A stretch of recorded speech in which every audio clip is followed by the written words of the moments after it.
on Haaland. Now, Haaland's a player that I wanted United to sign. The first time I saw him play, I think I tweeted something along the lines of, I think we're looking at a generational talent. I think we're looking at one of the best strikers Europe's ever seen in the making. And I was laughed at. I was told he was do it in the Prem or do it in the Champions League.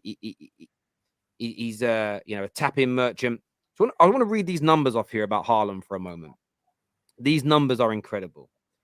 So he's 22 turning 23. He's not at the end of this season yet, but in his year of being 22 turning 23, he has 194 goals, 33 goals in the Champions League, the fastest player ever to 30-plus goals, the youngest player ever to 30-plus goals in the Champions League. And he has 4 trophies to his name. To put it into context, a man who's considered the GOAT by many and was definitely the best young striker that Europe has seen in my lifetime, R9, the original Ronaldo, at 22 to 23, at the end of this current season in his career, 194 goals, only one Champions League goal, and he did have 6 trophies. That includes what he won in Brazil as well. Haaland is on course potentially for a treble this year. Now, I'm not making any claims that he is better technically than R9. I don't think any City fan would say he's technically a better footballer. But in terms of being a striker and being a goal scorer, which is all of their main job, at 22, turning 23, still with 2 months of the season to play, he is the most prolific young striker Europe has had post-World War II. I can't find anybody with stats as good as he's at this age. What are we looking at here with Haaland? Because he knocks everybody out the park. Yeah. You're looking at a 22-year-old kid who has been managed the right way by his dad and his agent. He's been put into clubs, not based on money, not based on greed. He's been put into clubs where they've allowed his development to grow. So every step along his footballing journey, if you look at it from Bern all the way up to Manchester City now, has been a success. He's not struggled anywhere he's gone. He's took that natural step. You've seen the pictures of him when he first started out to the pictures of him now. He's a monster. The program he's been on and everything to build him and make him into the player he is now has been, it's not a fluke. He's got good people around him. His dad's around him. Even you watched the documentary on the Norwegian TV about his move to Man City and how they had a point system about the different teams and what suited him more and things like that. So they're not stupid. And the kid is a young kid who loves football and he goes out there, plays with a smile on his face, and he just wants to win all the time. And he's been a joy to watch. And all these idiots saying, has he made you a bad team and all that? Listen, they're talking out their ass because every time they come out with shit like that, he rams it down the throat. The guy scored 5 goals last night and got took off in the 60th minute. He scored 5 hat-tricks this season already. He's got 39 goals for Manchester City. It's the highest ever by a Man City player in history in a single season. He's the fastest player to 30 goals in the Champions League. He's broken Mbappe's record. And he's got more goals than Wayne Rooney in the Champions League with 60 less games. So if he was playing for anybody else, they'd be swinging off the rooftops. But because he's Man City and all that, there's always an if, a but, or a maybe. There's always something else to talk about. People can't just admit that we're watching a superstar in the making in the Premier League and he's playing for Man City. And anyone that's got a negative or a criticism or tapping this and tapping that, it's jealousy. There's only one word, there's jealousy. Every time I see a comment like that, he's jealous. Because at the end of the day, my kids are walking to the game with Erling Haaland, number 9, on the back of the shirt. And some of their kids are walking to the game with absolute shite on the back of the shirt. So it is what it is. Erling's here to stay. He's a City fan. We love him. And just embrace one of the best players in the world playing in the Premier League. That's all I say. Yeah, it's absolutely sensational. And look, I think, again, what you'll get from people is they will turn around and they will say things like, oh, well, this guy's a better baller. This guy's got a better touch. This guy has done this and that.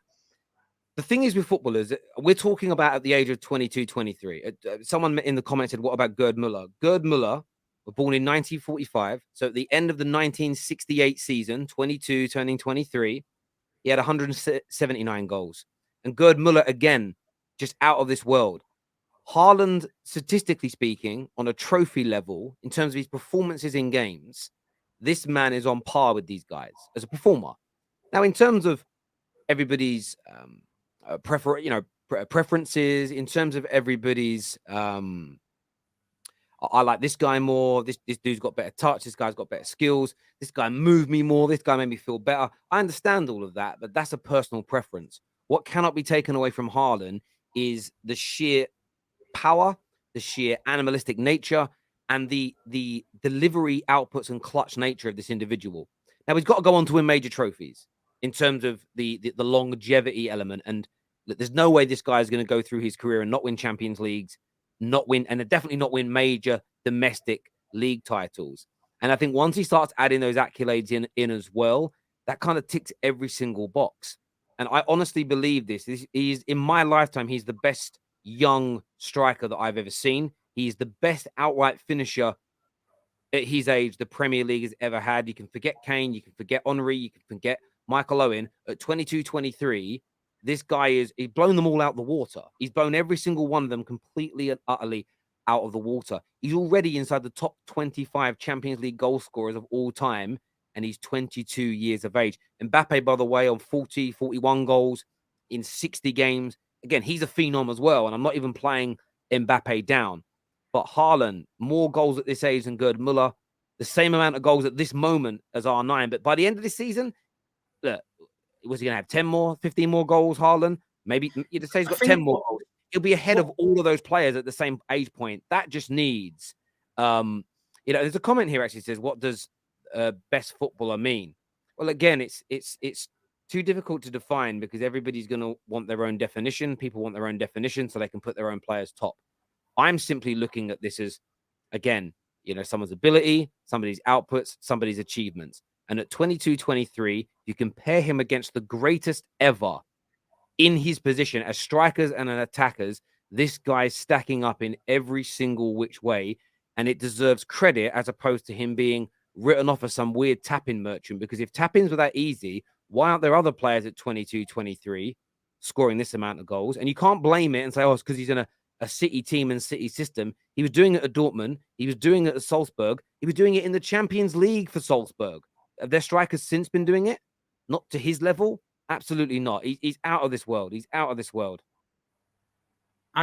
Listen, I don't even, anyone that says tapping merch, it's just comical. The guy's runs, the things he does off the ball as well. He's now starting to link up the play. You see him last night for that goal, the second one. He wins the header, flicks it down to De Bruyne. De Bruyne shoots, hits the crossbar. Before Gvardiol even moved, Haaland had sprinted ahead of him, jumped, outpowered him and slammed it in the net. And at the end of the day, the runs he makes, the hunger to get on the end, the passes, the pace, the power, he's got everything. And he's 22 and he's only going to improve. This is the next step, the big step he took from Dortmund to the Premier League. And has he had a tough spell in the Premier League? Yeah, of course he has, because defenders are now wise to him. They're wise to him. They know they want to stop his runs. They want to get into a physical fight with him. He's had to distance himself from it in some games. He got wound up against Everton in one game. So he's learning. He's a 22-year-old kid and he's learning. But he's a superstar and he's our superstar. And at the end of the day, I can't wax lyrical about him the way he is. We've just got to keep improving as a team. And we are creating more chances for him now, as you can see. Things are starting to happen. It's took 3/4 of a season to finally start getting there. But I'm hoping it's kicked into gear at the right time. Yeah, I think it is. And I think you said this behind the scenes. You said it on the show. If he had signed for Arsenal, if he was at Liverpool doing this, if he was a Man United player scoring like this, there would be fanfares and there would be parties. If he was a Real Madrid or Barcelona player doing these numbers in the Champions League and Premier League, he'd be getting lauded in every single which way. Well, last week you was telling me that Rashford is one of the best players in the world. So on form, world class. So what's Haaland then? Well, this is the thing, though, mate. Like, if you actually on a real level, like Rashford is in world-class form. He has to maintain this now to be considered world-class from me on a long period. I think he's got the ability to be. But people that have watched me long enough know what I've been saying about Haaland for four years now. This guy He's a phenom. He's beyond. I believe he's one of those players that will. He goes beyond world class. World class is a great category. Is like, it's not the pinnacle. There's like world class, and then there's aliens. And I believe this guy's outputs. I believe his achievements. I believe his statistics. I believe what he will achieve in football will put him in that bracket above those individuals. You know, almost like there's loads of there's quite a few world class players, but Ronaldinho for me is someone that I put. Zidane's a player that I put above world class. They're just on a different planet. Then you've got the Ronaldo and Messi situation where they are outside of space, far-reaching aliens. They're just, again, I can't put them in world class. They're too good to be in the world class category, in my view. Haaland for me is of another level. To have almost 200 career goals at 22 years of age in Europe, and 33 of them are Champions League goals, which everybody says is the hardest competition in the world.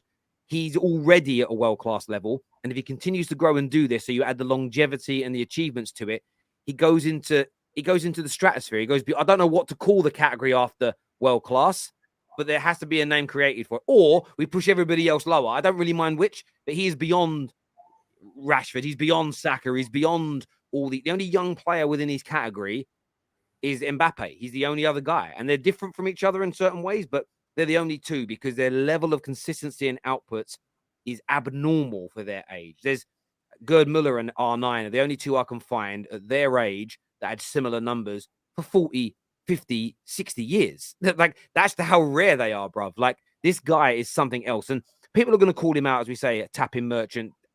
It bores me to listen to such bad analysis like that. There's no such thing as a tap-in merchant. The reason that he's in the right place at the right time is because he reads the game better than 99.9%. Keep tapping him in, man. Keep tapping him in. That's all we want. Keep tapping him in. But you're a tap-in merchant when you can read the game better than 99.99% of footballers. And I said this yesterday, and I'll say it again. And you can say that I'm not a Man United fan, but the difference is, Lucy, Tom, what I am is a very honourable man. Because I wanted Haaland at Man United for the reasons I'm explaining. So I would then be a coward of a man. I would embarrass my father. I would embarrass my family name to then sit on camera and slag a player off that I hyped up and wanted at Man United for the same very reasons that we see him delivering at City. I can't do that to my family. I can't embarrass my father by being a clown online, by saying something I don't believe. If I say something I do believe and you all laugh at it, I can live with that because I'm never embarrassed by my own opinions because I'm a strong man like that. What I will never do is lie on camera for likes and clicks and for attention. And for Man United fans, oh, we love Terry because he slags off Haaland. I'm not going to do that because I'm not a coward. But for me, I said it on the stream last night, Steve. I reckon me and you could sit on TikTok now and find and YouTube and find 500 footballers, whether they're in the Prem or semi-professional, that are great at keepy ups, great Cruyff turns, great first touches, can ping balls around the pitch, can do all the skills in the world. There's only about 5 or 6 people on planet Earth that can score goals at the same rate as Haaland. That's why that skill of scoring goals for strikers is above and beyond anything and everything else. He's an absolute sensation. He really is. No, he's a joy to watch, and like you say, he looks like he's enjoying his football all the time. You know, he's got a connection with the fans there at City now. We love him, and listen, I'm just glad he plays for us. You know what I mean? He's a monster. But I was fortunate to watch Aguero, and when we didn't replace Aguero, I thought there was a big gap at Man City for a hero, and this guy's a hero. He's a superstar, and everyone loves him at City. He most certainly is. There's a comment